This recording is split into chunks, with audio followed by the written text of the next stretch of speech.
Exclusives are one of the main reasons why consoles are still alive. Heck, they have been around since the creation of video games themselves. We've seen it with Nintendo having games like Metroid and Mario, and Sega having Golden Axe and Sonic. But today we shall compare and contrast the console exclusives to the PC exclusives. Alright, shall we begin? We are not going to be talking about the Xbox quote-unquote exclusives because the majority of them can be found on PC. Like if I had Windows 10, I would just right now head over to the Windows Store and download myself Halo Wars 2. Plus the stars are aligning for more Halo games to come on PC. The Halo Wars game are already on here, and the Halo 5 map editor is on here as well. So, plus AMD at their event when they released the R5 processors accidentally leaked that there was going to be Halo 3 Anniversary on PC.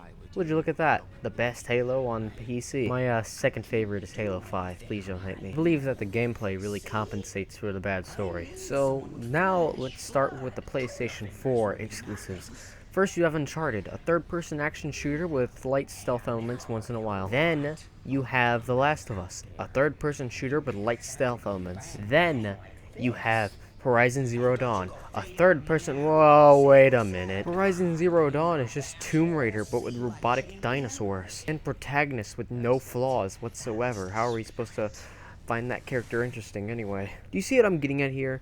PlayStation doesn't have much variety yet when it comes to their exclusives. Most of PlayStation's exclusives are just shooters. You know, PlayStation, there are dozens of other genres you can use. I mean, you got God of War and Crash Bandicoot coming in, but really, what else you got?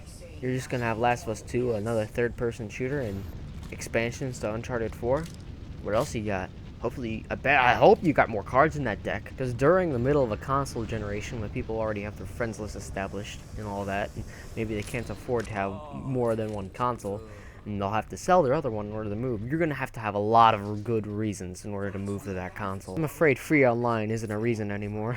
But with Xbox and PlayStation's exclusives, most of the focus is focused on shooters. There isn't much variation, as I said, between many exclusives besides, you know, God of War coming out.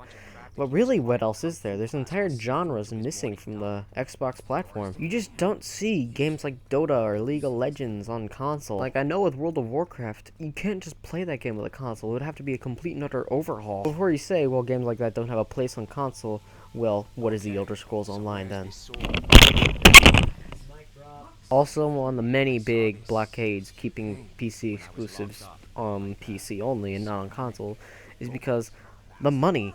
A lot of developers, indie ones, can't just afford to put games on consoles. And for PC, well, that shit's free. Anyone can make a game, you don't need a development kit. Plus, these consoles can't just handle most of the games on PC that are flaunted as their prime exclusives. It's not likely you're gonna find Arma 3 on console. Same thing with massive games like Star Citizen. Games like Rust are incredibly demanding as well. The recommended features for that is a GTX 980. And I've played games like that. Ark Survival Evolved on Xbox.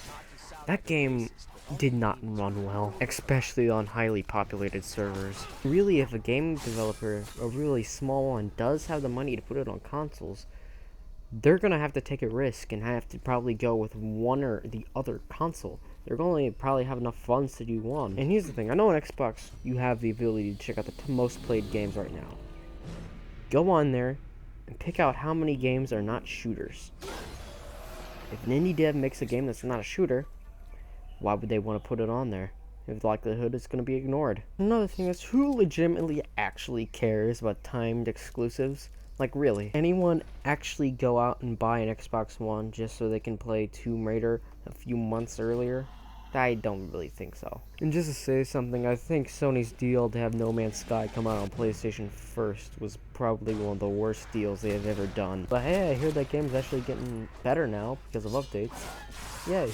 And before you say, well, console exclusives just wouldn't sell on PC. Ding dong, you're wrong, because Nier Automata, which was going to be a PS4 exclusive, is still in the top most played games on Steam and most bought globally. Which I also need to grab myself a copy of Bayonetta. It's only $20 and it's sitting at a 94% on Steam. It looks very fun, and I want to play that. I don't like Devil May Cry.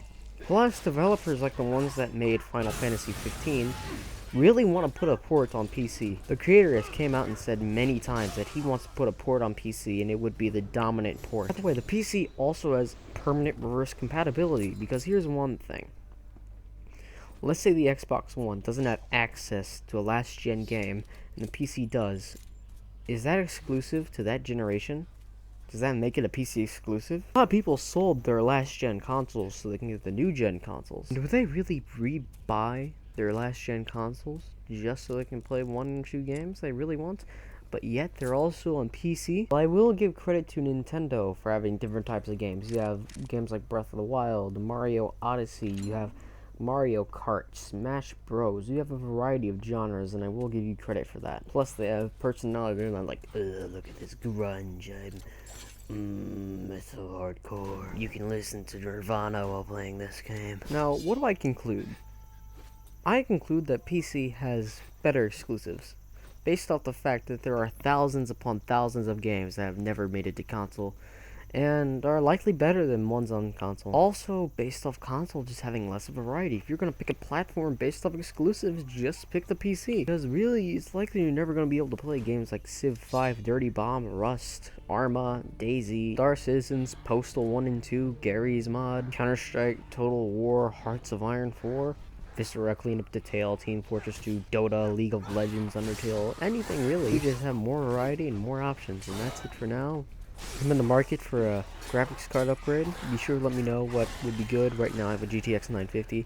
Tell me what I should upgrade to. I also have an FX 5800 CPU. Tell me what it will bottleneck and won't bottleneck. I plan on overclocking it sometime, but for now, you have a nice day. Remember to like, notify, and subscribe. See ya.